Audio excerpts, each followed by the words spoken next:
tutti, sono Giorgia ed oggi impareremo come fare un video stop motion.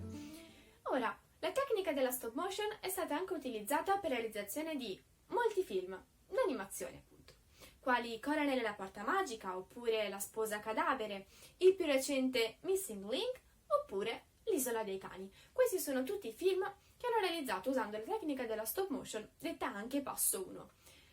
Perché tecnica passo 1? Semplicemente perché consiste nel scattare varie foto e unirle. Dall'unione delle stesse otterrete la vostra animazione. È chiaro quindi che più fotogrammi voi avrete a disposizione, più fluidità avrà il vostro video, quindi disporrete anche sicuramente di una qualità maggiore, no? Ora vediamo il necessario per realizzare un video di questo genere. Avete bisogno innanzitutto dei materiali. I materiali sono qualcosa con cui scattare le foto, che può essere ad esempio il vostro stesso smartphone, oppure una webcam, o se la disponete di una macchina fotografica. Avete bisogno come seconda cosa di un oggetto da animare. Un oggetto che può essere un barattolo, un sasso o, se lo preferite, potete usare direttamente una bambola, qualsiasi cosa vogliate animabile, anche una persona, ma dovrebbe stare ferma nelle varie posizioni e non so se qualcuno sia disposto a farlo. La terza cosa, che è la più importante, della quale avrete bisogno, è un'applicazione per poter unire tutti i fotogrammi che avete creato. Ci sono varie applicazioni disponibili, alcune per smartphone, altre per computer. Per computer sinceramente ne ho provato una soltanto che si chiama My Jelly Cam, mi sono trovata abbastanza bene. Invece per telefono, per smartphone quindi, io uso My Stop Motion Studios, anche se alcune funzioni sono a pagamento, un'altra invece che potete utilizzare è InShot, che comunque è altrettanto valida. Veniamo ora alle caratteristiche che deve avere la vostra animazione.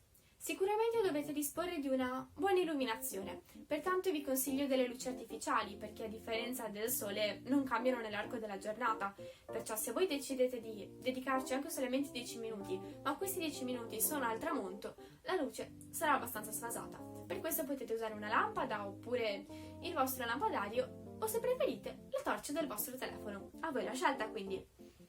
Altra cosa di cui voi dovete disporre è un piano stabile, che può essere un trepiede, che potete realizzare anche con dei libri, insomma un appoggio stabile per l'oggetto che vi serve per catturare i fotogrammi. Quindi se usate il telefono avete bisogno di un appoggio stabile per il telefono, se usate la macchinetta fotografica un appoggio stabile per la stessa, e se usate una webcam la medesima cosa.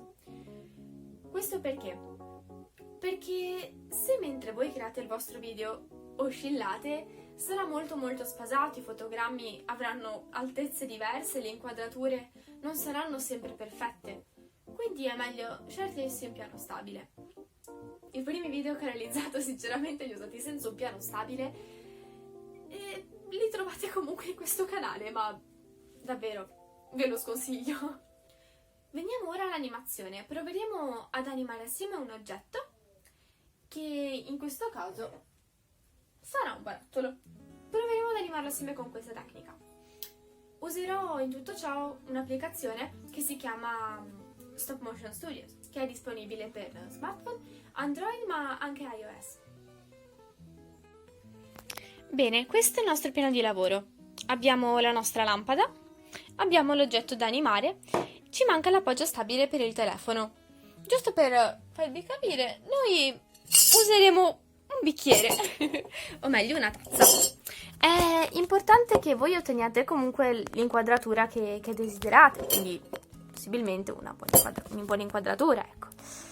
E una volta posizionato il vostro cellulare potrà stare fermo in questa maniera. E adesso possiamo iniziare l'animazione. Apriamo quindi la nostra applicazione, che in questo caso è Stop Motion Studio, e iniziamo con il regolare la luce.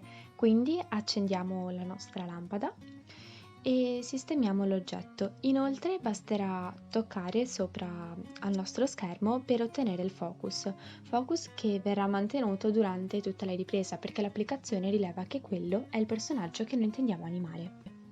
Un'altra cosa davvero importante è ricordarsi, se decidiamo di spostare l'oggetto, di rifare il focus, altrimenti la nostra immagine sarà sfasata.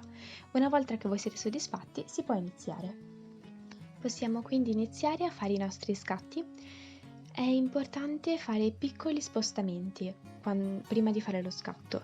Perché? Perché più scatti voi fate, quindi più piccolo è lo spostamento fra uno scatto e l'altro, più fluido risulterà il movimento alla fine. In questo caso lo faccio abbastanza più ampi di quello che andrebbe fatto, però con movimenti di questo tipo voi potete ottenere un'animazione costituita da più o meno 10 scatti per secondo. Tenete a mente però che se volete un movimento davvero fluido, il numero minimo di scatti è 10 per secondo, mentre il numero massimo è 30. Andiamo ora a vedere il nostro risultato. Qui sotto compaiono tutti i nostri scatti e noi, schiacciando sul triangolino in basso a destra, possiamo animarli. Questo è il risultato che noi abbiamo ottenuto. Inoltre, cliccando sull'icona delle impostazioni, noi possiamo modificare il numero di scatti che noi vogliamo per secondo, quindi l'applicazione considererà il numero che voi andrete ad indicare come scatti per secondo. Di conseguenza avrete un'immagine più veloce, un'animazione più veloce oppure più lenta.